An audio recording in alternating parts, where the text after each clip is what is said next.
Senator from Missouri. Thank you, Mr. President. I rise today to lay out exactly, in somewhat abbreviated terms, how exactly Joe Biden is responsible for the border crisis and what Americans would like to see. And he alone, right now, can solve this issue. I think there's been a lot of discussion about improving some of the laws that are currently on the books. I think the work that was done to try to do that, in my view, didn't accomplish that. But nevertheless, we are here on Super Bowl Sunday to consider something else. I don't mind working on Super Bowl Sunday. I grew up in a blue-collar family. I'm not, Missourians work hard. Working on a Sunday is no big deal. But you have to ask, what would keep us in today?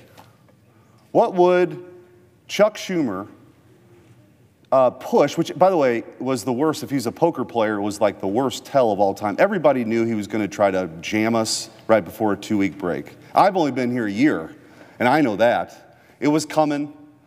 But what could be so important when we have a $34 trillion debt, a border that is wide open? It is what the center of gravity of this whole thing has been about the whole time, which is sending $61 billion to a foreign country. We should have a robust debate about that. We absolutely should. But we're lying to ourselves if we somehow believe that that's more important to Americans than securing our own border. It's not. You know it when you go home and you talk to people, what they're talking about. The polling certainly doesn't indicate that. But here we are. So it's fine. We're here. Let's have a debate. I'm going to reserve some comments for a later time on how we could actually have that debate in the United States Senate without another senator having the opportunity to offer an amendment. I've had so many conversations with Republicans and Democrats who believe that there are 99 other people here, or 98 other people here, or 96 other people here, depending on who's getting to draw up the four corners. And our willingness to sort of diminish the power of an individual senator that's sent here by an entire state is baffling. And I do think that this place is ripe for some sort of bipartisan reform on process. This pent-up energy that exists is partly to blame because there are no vehicles for people to actually offer amendments. You know, Senator Collins and Senator Murray have worked on the appropriations process. We've spent 8 hours and 14 months on that, on the floor. That's, I suppose, more on that to come. But it is Super Bowl Sunday. So I guess I will give a Super Bowl analogy or a football analogy about what has happened at our southern border.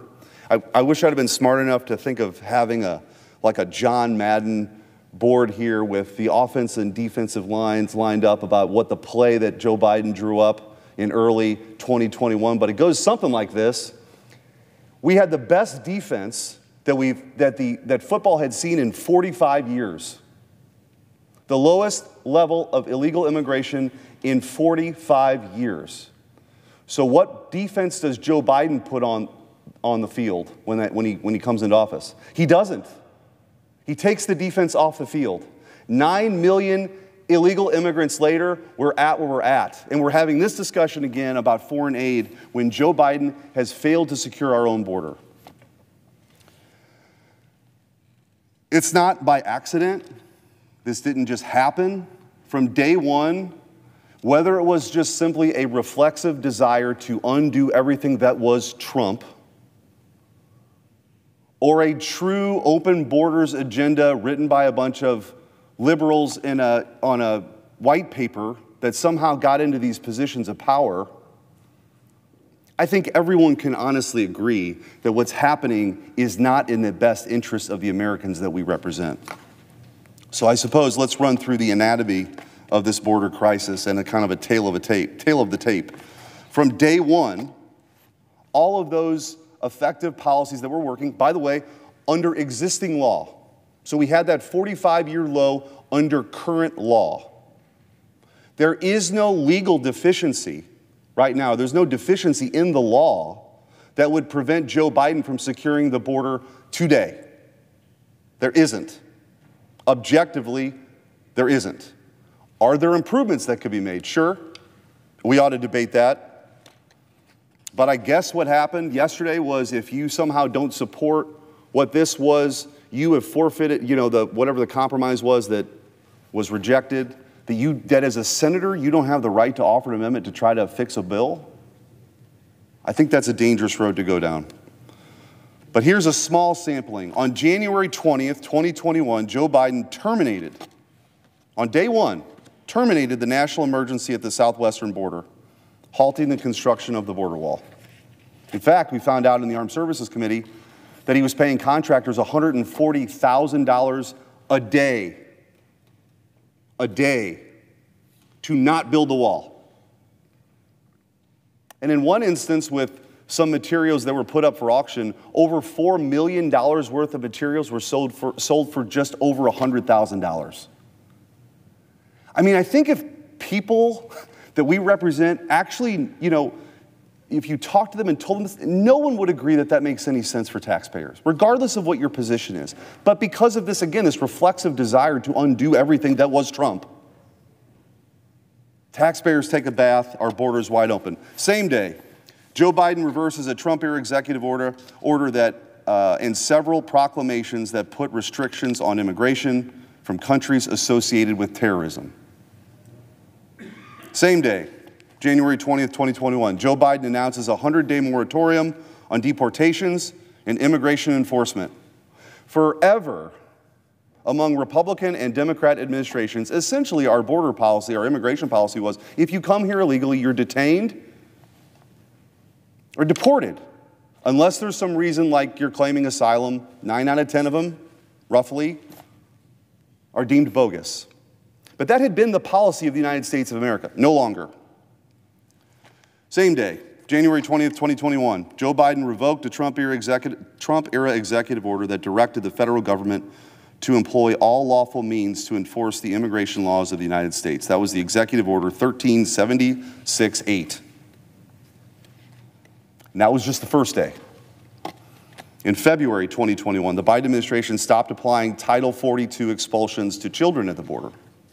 On February 17, 2021, the CDC exempted unaccompanied alien children from Title 42 expulsion requirements. March 10, 2021, the Biden administration announced the reinstatement of the Central American Minors Program and expanded it on June 15, 2021. In April, and again in October of 2021, DHS canceled contracts to build the border wall. I mentioned the $140,000 a day, which is, quite frankly, unbelievable. On October 29, 2021, the Biden administration cancels the Migrant Protection Protocols, or the Remain in Mexico program. When I was Attorney General, we were engaged in Missouri in a number of these related lawsuits, and these lawsuits related to these issues, and were successful for a while. Remain in Mexico was one of those. We got a temporary and then ultimately a preliminary injunction. It went all the way to the Supreme Court. The Supreme Court kept it in place. We had to go back to the federal district court and say, Judge, the Supreme Court said this is still in effect. They're not listening. The Biden administration refuses to listen to the Supreme Court. Seeking contempt. It's not in their DNA. So we wonder why we're at. This is on purpose. And I think that in a sincere attempt from many of my colleagues, the purpose of what this was supposed to be about by some, my personal view is to keep all this stuff separate. I've tried to be consistent about that.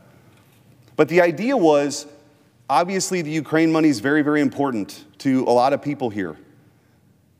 That maybe there would be some trigger. If numbers were actually at somewhere close to zero, the money would be released. That was never on the table, and I think that led to a lot of frustration by some. But again, for me, I've always maintained that Joe Biden has the authority right now. We don't need anything else.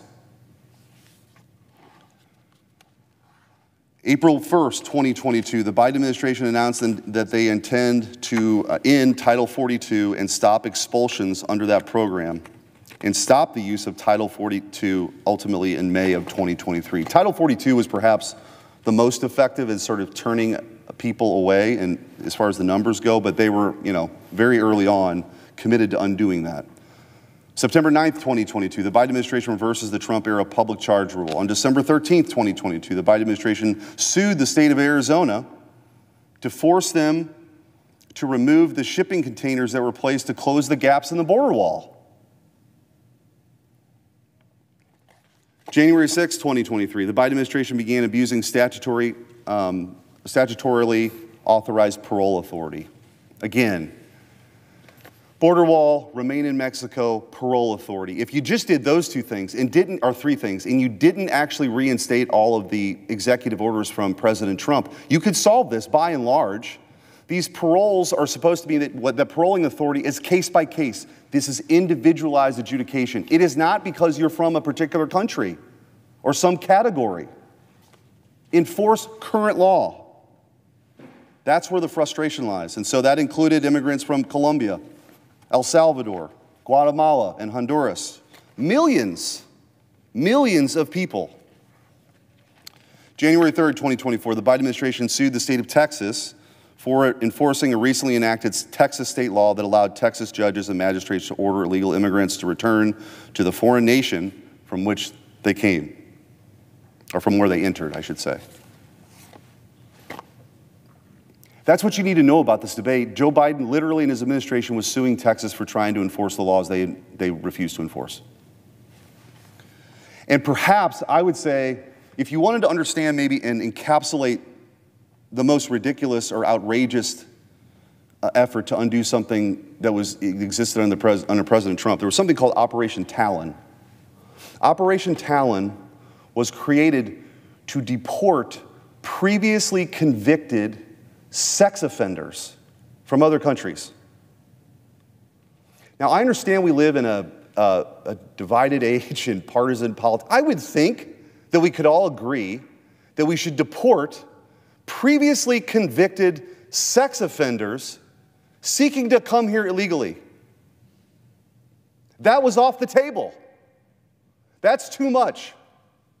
So we heard a lot about compassion and inhumanity. There is nothing compassionate about what's happening at the border right now. People are drowning. Fentanyl is streaming across. The human trafficking, the cartels, and my experience as AG of being down at the border, they have spheres of influence, not just at the border, but in the interior of the United States, to go to places like Atlanta and St. Louis, Kansas City, Denver. People who are essentially in indentured servitude, and if they speak up, bad things happen to folks back home. So this crisis is completely man-made, and that man is Joe Biden. And I know that, look, we put on jerseys a lot of times, but we're all Americans. And I just don't think anybody can look and see what's happening and think it's okay. It's not. I think we've gotten a little more clarity on that, a little more bipartisan voice in that. And my contention to this chamber is that there is one person, there is an administration who can fix it right now, but refuses to do so. Illegal border crossings, and I'll just sort of close with this. Recently, I think everybody's talked about just shocking numbers. An all-time high in December of 2023, 249,785. That's up 31% from November, the previous month, and up 13% from the previous December. Signals are being sent. And based on the polling, I don't know. If the concern is next year that there might be a change in administration, we better be ready for what that looks like. And again, the person who can do it, in regardless of what may have happened with this language, if you have an executive branch not interested in executing the law, you're never going to get around that. So we've got the crisis at the southern border. No new authority is needed. It's up to him. And I wish he would. As an American, I really wish he would. But there are forces evidently in the White House or on that side of the aisle that just, it's not doable. And so now I guess he's in a blame game, but nobody's buying it. They didn't buy the Bidenomics argument. They're not buying that this is anyone else's fault than the person that reversed everything that was working previously, and the person that can enforce the laws on the book right now and secure our border. He could do it. He just simply doesn't want to. Mr. President, I yield back. Mr. President. Senator from Oregon.